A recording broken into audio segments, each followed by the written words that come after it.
Bonjour. Aujourd'hui, dans notre café matinal, nous sommes dans l'Évangile de Matthieu, chapitre 5, et notre titre, Il est où le bonheur? Il est où?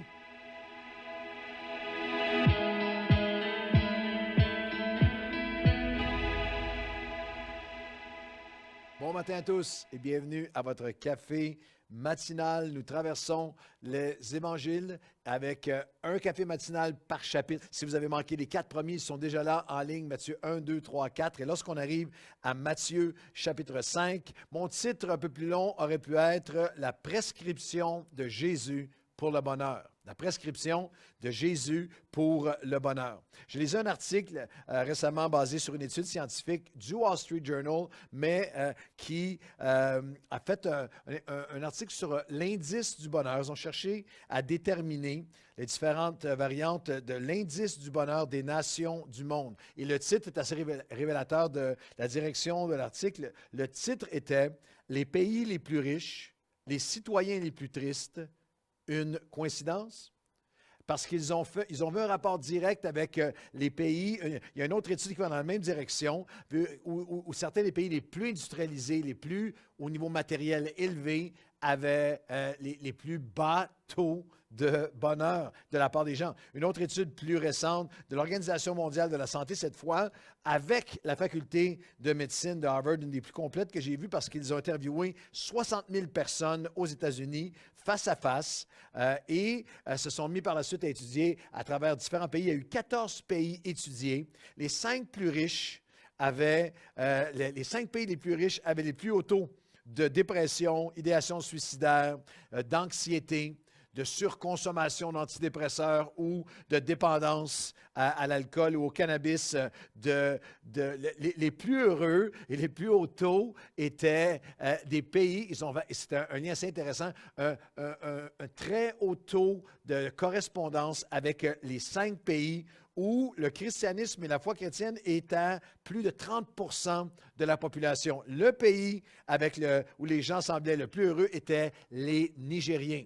Je ne crois pas que les Nigériens doivent avoir le monopole sur le bonheur, mais je crois que c'est absolument le désir, la passion de Dieu que son peuple, que ses enfants, que vous et moi puissions marcher avec un niveau d'apaisement, de paix, de bonheur, de luminosité émotionnelle et relationnelle qui nous distingue de toutes les nations du monde. Et c'est pour ça lorsqu'on regarde à l'Évangile de Matthieu, chapitre 5, il y a ces 8 versets qu'on appelle les béatitudes, les attitudes du bonheur, où Jésus dira « Heureux celui qui, heureux celle qui va ». C'est le plus grand discours ou message de l'histoire humaine apporté. On a toutes sortes de discours en tête qui ont marqué l'histoire. I Have a Dream de Martin Luther King. On a le discours de John F. Kennedy. Ne demandez pas ce que votre pays peut faire pour vous, mais ce que vous pouvez faire pour votre pays. Et plusieurs autres discours. Mandela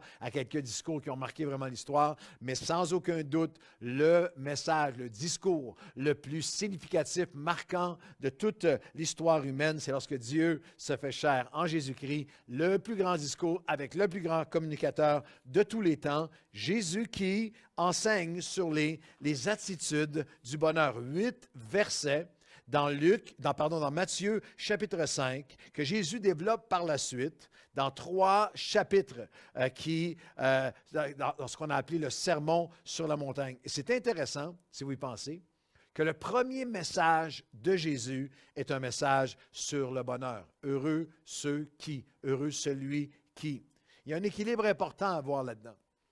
Et à cause d'un certain évangile déséquilibré, évangile de prospérité, qu'on a appelé l'évangile de prospérité, qui préconise et promet une vie d'abondance matérielle, sans heurts, une vie, et c'est l'évangile qui produit un message qui est bibliquement incomplet, qui est à la limite un message utopique, un message égocentrique, matérialiste, où on instrumentalise Dieu qui devient notre serviteur pour notre bonheur, notre enrichissement, une espèce de vie, promet une vie utopique, sans souffrance, sans maladie, sans épreuves, combats, responsabilité envers d'autres, entièrement axée sur le soi. Et en réaction En réaction à l'autre extrême de ce message, nous avons beaucoup vu, beaucoup entendu un évangile morne, sans joie, un évangile de pauvreté, de petitesse, où la souffrance semble être notre seule nourriture, où Dieu est dépeint comme se préoccupant presque pas de notre bonheur, de notre épanouissement. Alors que Jésus annonce, je suis venu pour que vous ayez la vie et la vie en abondance, et où il commence son ministère public avec ces versets de « Heureux celui qui », et les explique pendant ces 3 chapitres, et à travers les 4 évangiles, il y aura ce désir de Dieu pour l'épanouissement de ses enfants. Et on lit ces béatitudes pendant un instant dans Matthieu chapitre 5, c'est notre chapitre aujourd'hui, à partir du verset 2, « Puis ayant ouvert la bouche, il les enseigna et dit, « Heureux les pauvres en esprit, car le royaume des cieux est à eux. Heureux les affligés, ils seront consolés. Heureux les doux, les débonnaires, car ils hériteront la terre. Heureux ceux qui ont faim et soif de justice, ils seront rassasiés. Heureux les miséricordieux, car ils obtiendront miséricorde. Heureux ceux qui ont le cœur pur, ils verront Dieu. Heureux ceux qui procurent la paix, car ils seront appelés fils de Dieu. Et même heureux, même ceux qui traverseront la persécution pour la justice, car le royaume des cieux sera à eux. Ce qui est fascinant, c'est à quel point la recette, la prescription et description de Jésus pour une vie heureuse semble contre-intuitive, contre-culture. Heureux les affligés, heureux les humbles de cœur, heureux ceux qui ont faim et soif, heureux ceux qui ont le cœur pur. Il y a des clés d'intégrité, de simplicité, de transparence, de recherche de Dieu, de pardon, de grâce, de bonté, de générosité, des clés qui sont très contre-culture. Jésus n'enseigne pas, essayez de vivre de cette façon et vous allez pouvoir devenir chrétien ou mériter d'être chrétien. Pas du tout. C'est inatteignable en nous-mêmes. Mais il enseigne plutôt, c'est impossible aux hommes, mais voici ce que je rends possible en moi. Si tu es chrétien, si tu donnes ta vie à Christ, tu deviens le temple de l'Esprit de Dieu, par la grâce de Dieu, par l'Esprit de Dieu, par l'enseignement de Dieu, tu es invité, tu peux découvrir, développer, décupler et devenir cette personne qui marche et qui découvre et qui s'approprie ce bonheur qui est distinct, ce bonheur qui est transcendant de tout ce qui est autour. Alors, je vais vous donner, moi, 3 principes à retenir en ce qui concerne les béatitudes pour développer notre capacité pour cette vie heureuse. Vous comprendrez que c'est pratiquement une mission impossible pour moi d'apporter les béatitudes dans quelques minutes d'un seul café matinal. J'ai déjà fait une série de 12 messages sur ces quelques versets de 40 minutes chaque, mais je vais vous donner un outil extraordinaire. Laissez-moi vous recommander un excellent livre de mon ami le pasteur Denis Morissette, qui a écrit un livre « Marcher sur le chemin du bonheur ». Vous allez le chercher sur Amazon, je vous garantis. C'est sur les béatitudes, c'est sur ce texte de Matthieu 5, et c'est riche, c'est pratique, c'est magnifique. Allez chercher Marcher sur le chemin du bonheur de Denis Morissette et vous allez être bénis. Mais voici 3 clés simples pour nous approprier, pour mieux développer les béatitudes, mais surtout notre capacité à une vie heureuse selon Christ. La première, c'est que le bonheur n'est pas dans des possessions extérieures, mais dans la personne que Dieu nous aide à devenir. Chacune de ces béatitudes, chacun de ces heureux, celui qui sont intérieurs vers l'extérieur et non inverse. Non conditionnel à un extérieur, à une condition extérieure vers l'intérieur, comme notre monde le prétend. Le bonheur n'est pas dans ce que tu as ou n'as pas, va avoir ou a perdu ou souhaiterait ou envie de d'autres. Le bonheur est dans qui tu es et la personne que tu laisses Dieu créer, transformer, façonner et littéralement développer en toi. Lorsque l'apôtre Paul parle de la vie nouvelle que Dieu nous offre, la prescription de Jésus pour le bonheur, ça s'accomplit dans 2 Corinthiens 5, lorsque Paul fait un contraste. Il dit, il y a ceux qui tiennent gloire de ce qui est dans les apparences, dans l'extérieur et non dans le cœur, mais si quelqu'un est en Christ, il devient intérieur. Une nouvelle créature, les choses anciennes vont être passées et toutes choses intérieurement vers l'extérieur peuvent devenir nouvelles. Protège ton cœur par-dessus toutes choses, car de lui découle, Proverbe 4, 23, car de lui découlent tous les enjeux, toutes les sources de la vie. Ce n'est pas dans les possessions extérieures. C'est pas dans ce qui est produit extérieurement vers l'intérieur. Le bonheur vient de l'intérieur vers l'extérieur. Je me souviens, il y a plusieurs années, dans mes tout débuts, alors que je voyageais comme prédicateur, j'avais été faire une convention, prêcher une convention de jeunesse en Californie, à Los Angeles.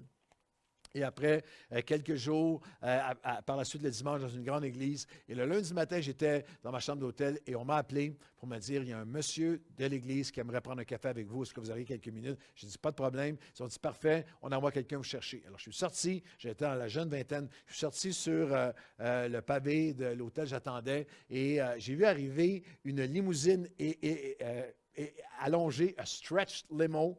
Et je n'ai même pas porté attention parce que ça, c'est pas pour moi certain. La limousine, et là, d'un coup, le chauffeur sortait, dit, vous êtes M. Hood, vous êtes le pasteur Hood? Je dis, oui, c'est pour vous. Je m'en viens vous chercher. J'étais interloqué. Dans la voiture, on a monté les collines de Beverly Hills. Je vous dis, on est arrivé à une maison, la gate qui s'ouvre et il y avait des jardins avec des fontaines et tout. Le monsieur est un multi-millionnaire. En montant dans sa maison, hyper impressionné. Moi, j'habitais à ce moment-là dans un 1,5, un appartement, un petit studio, comme évangéliste chrétien. En montant les marches, je me souviendrai toujours, il y avait de la construction, ça avait plusieurs étages à sa maison, à un deuxième étage. Je lui ai dit, qu'est-ce que vous bâtissez ici? Il avait déjà une piscine somptueuse au rez-de-chaussée et il me dit, je fais bâtir une autre piscine parce que c'est vraiment dérangeant d'avoir à descendre jusqu'en bas pour la piscine. Et c'était l'homme peut-être le plus riche que j'avais rencontré en personne à ce moment-là.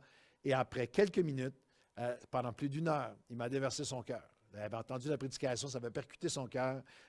Son 4e divorce, son enfant, son fils qui était dans un centre de désintoxication, sa fille qui était suicidaire, le divorce, et tout pendant une heure. Et j'ai prié avec lui à la fin, et en m'en allant en voiture par la suite, je retourne dans la limo, et je m'en vais, et j'ai littéralement eu cette pensée, je suis plus riche que lui. Je suis plus heureux que lui. Le bonheur n'est pas dans des possessions, mais dans la personne que Dieu nous aide à devenir. La deuxième pensée, c'est que le bonheur n'est pas que possible, c'est la promesse de Dieu pour nous. Dieu n'offrirait jamais, ne demanderait jamais ce qui nous serait inatteignable ou impossible. Aux hommes, cela est impossible, mais à Dieu, tout est possible. Et ça a besoin d'être dit. Il y a 8000 promesses de cette vie abondance que Dieu a pour toi. Mais ça m'amène à ma troisième clé, c'est que le bonheur est une poursuite. Une poursuite de vie progressive et conditionnelle et correspondante à notre proximité avec Dieu. C'est important de voir que la fin du chapitre 4 de Matthieu, il y a une grande foule qui le suivait. Mais chapitre 5, nous lisons le verset 1. Voyant la foule, Jésus monta sur la montagne et après qu'il se fut assis, les disciples s'approchèrent de lui. Nous avons besoin de réaliser que le bonheur est une poursuite de vie. Ce n'est pas un état permanent. C'est une escalade, c'est une poursuite. Il y avait une foule qui le suivait, mais les disciples ont monté. Les disciples ont monté pour s'approcher de lui.